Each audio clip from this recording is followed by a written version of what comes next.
Matt Canavan, the Senator from Queensland, National Senator. Welcome back to Outsiders, mates. Now, plagiarisms is where we have a bit of fun looking at some of the craziest stuff that's happening in our pandemic.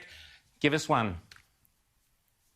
Well, Rowan, this week, some of you might not have seen the southern states that the Queensland Labor Party thinks the biggest thing going around is a football game right now, and they secured the AFL Grand Final for Queensland, I think the first time outside Victoria.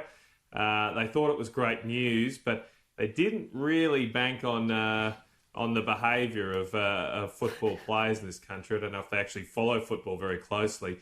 Queensland taxpayers have reserved a Playboy-like mansion for AFL officials on the Gold Coast, where they all can come and swan with their families, mingle. According to the Chief Medical Officer up here, they're allowed to mingle together in that resort.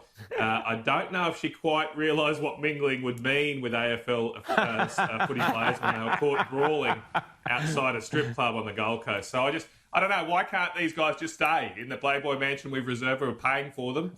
They had to go out in the glitter strip, get themselves in trouble, and now this whole sideshow has backfired on the Queensland Labor Party up here. And yet we've seen some shocking stories only the last couple of weeks of people suffering. We know the story of the pregnant woman. There are some horror stories. There will be everyday Queenslanders who can't today on Father's Day wouldn't be able to see their children or their dads.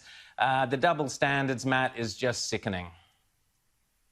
Yeah, I must have missed something, Rowan. I didn't realise the Queensland Labor government up here passed a Double Standards Act 2020, but they must have slipped it through because they've just got a ream of them in the last few weeks. As I say, they're all focused on a football game. In fact, the Premier's been meeting with AFL officials the last 2 weeks.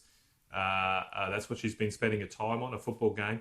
And meanwhile, we don't have a solution for boarding school students who just want to go home and see their parents for school holidays. So you've got 12-year-old kids who might go 6 months without seeing their mum or dad. Crazy. And the Chief Medical Officer here in Queensland has been so generous to say that if they want to leave, they can, but they have to come back and isolate in a room with their meals left outside for 2 weeks. This is a 12-year-old child, the Chief Medical Officer is saying. I mean, what's happened to our health officials in this country? I'm all for taking sensible restrictions here to try and deal with the pandemic, but it's all about improving people's health.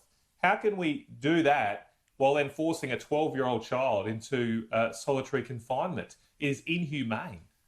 Well, let's have a quick look at the double standard of Dan Andrews when asked about why parking inspectors are allowed to go about their business. Have a look.